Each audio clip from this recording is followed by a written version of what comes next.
Welcome to Teaching Brewed. It's the beginning of the school year, and I've got an itch to change the way I teach things. We all get that inclination. We really do. We always get that gusto at the beginning of the year before, I almost call it teaching malaise sets in, where we kind of go with what we've done before. So on that note, today's topic is about game-based learning, gamification, games. The idea that you can use a game of some nature to change the way you do things. So, the first we need to do is kind of make the distinction about what these three things are. They often get used interchangeably, and they're not even close to the same thing. No.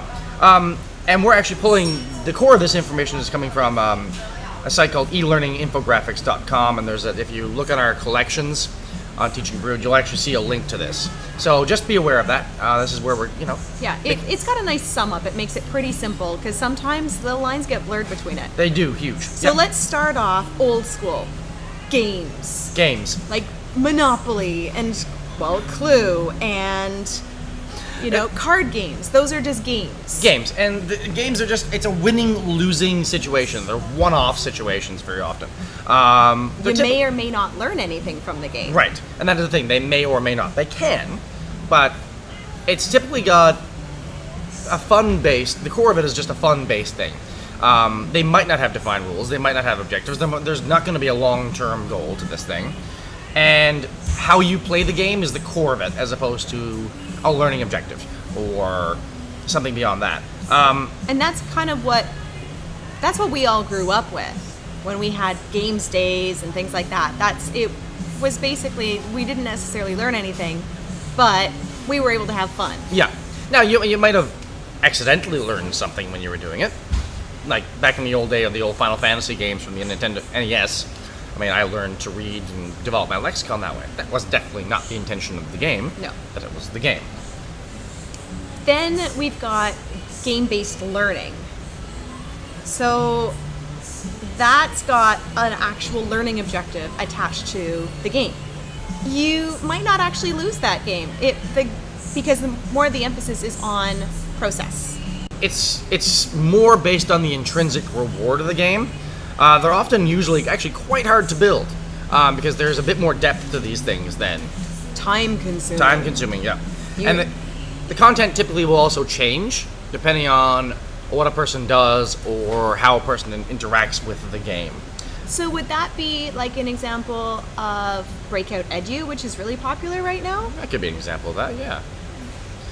And the final one, just to make sure we just don't blur the lines, this one's become the buzzword, when reality is a lot of people aren't using it right. Gamification. Gamification is often it's a selection of tasks with points or some form of reward attached to them. You might not be able to lose this game because the intention isn't a win-lose, it's a motivation. It's a learning objective driven, intrinsically rewarding game.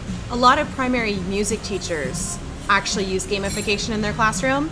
They have something called recorder karate.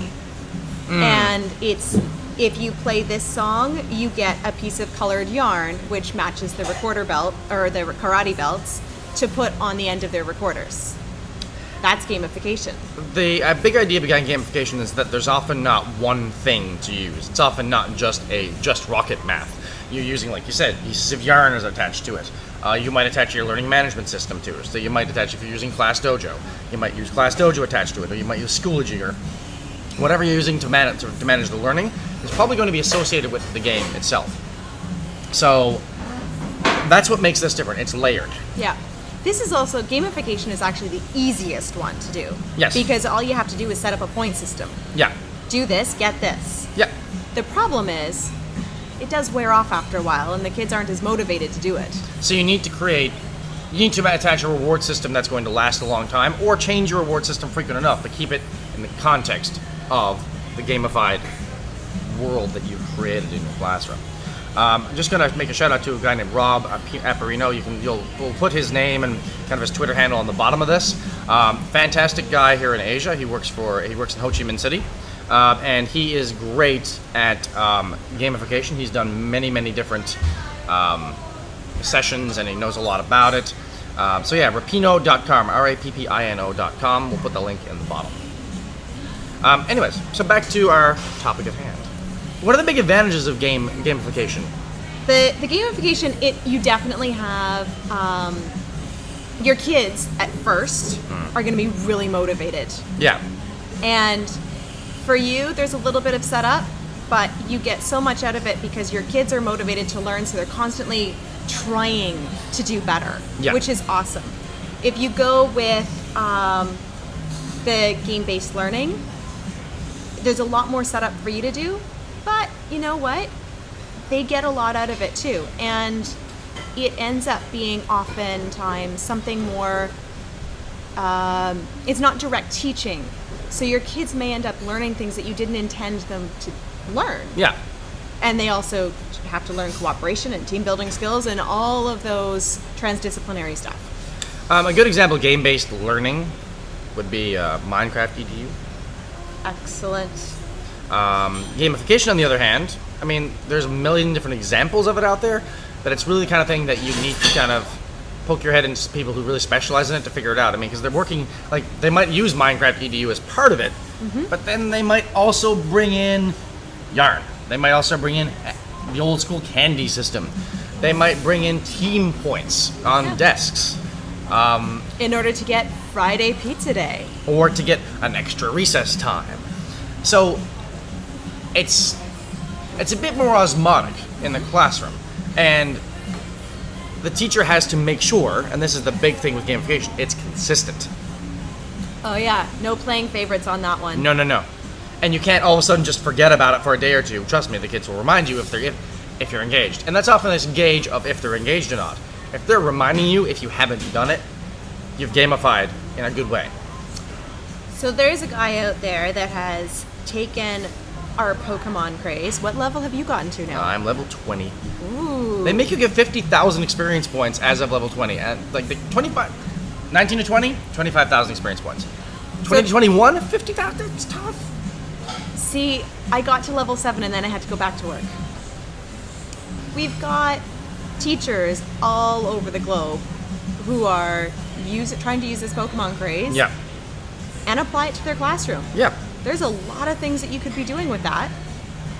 One person has redeveloped the math program. Somebody else is looking to see how they can be using it for geography. Yep. You know, looking at stuff around the community. There's an example that I've been kind of playing with in my own head, admittedly. And it's basically to gamify it a bit, or put it in the world of the Pokemon. So this will work better with littler ones. So my grade 3s, for example, you basically make each table group a Pokemon, and you have them you pick one that can evolve a fair bit, and you have it at its most basic one.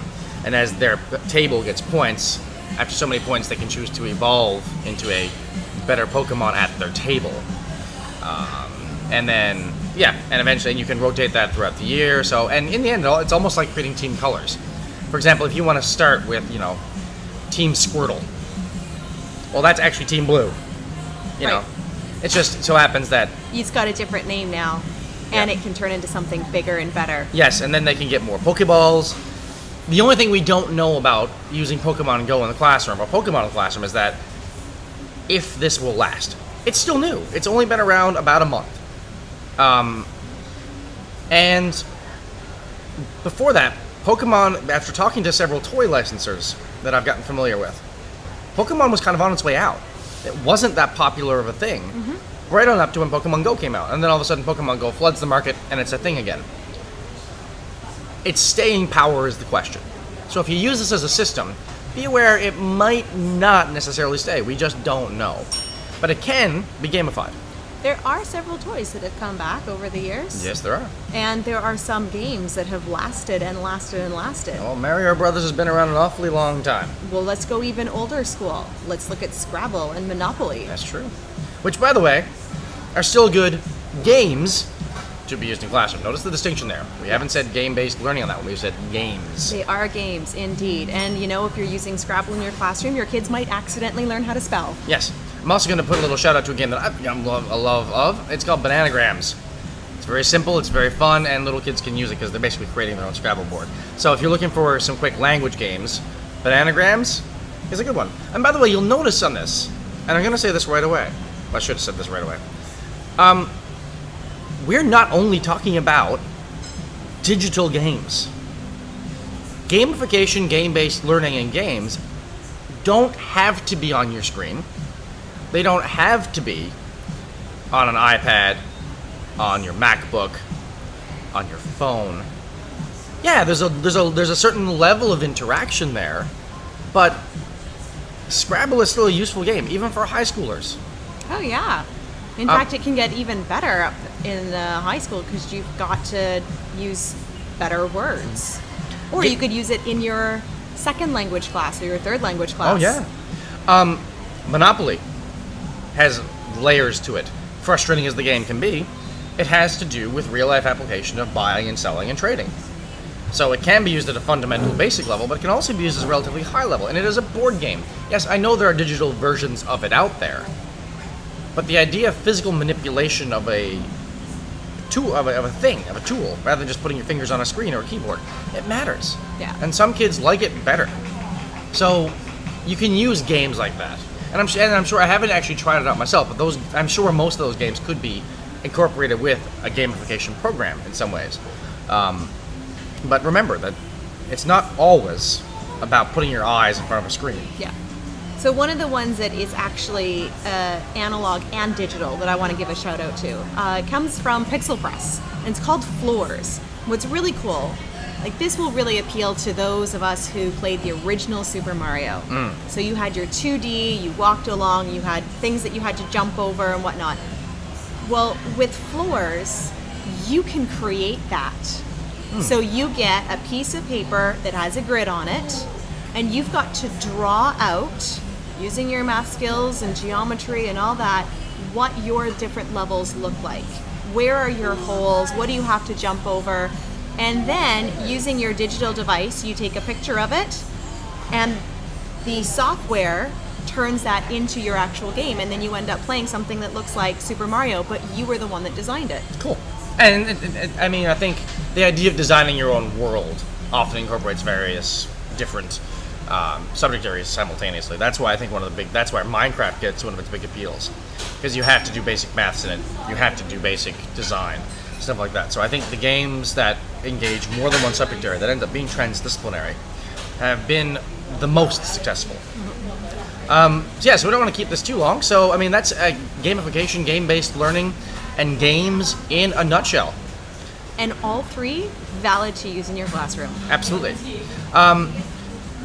If you want to add, if you know some really good games or some really good people who have gamified their classroom, post it in the comments below. Let us share that around. Let other people know, because I know there's a lot of folks out there who are trying this or are very confused about it, but really want to give it a shot. The reality is sometimes we don't have the budget to go to a tech conference. We can, so let's kind of get the word out about this. Sharing is caring. Sharing is caring. Have a great week, everybody, Bye. and an awesome school year. Awesome. Bye.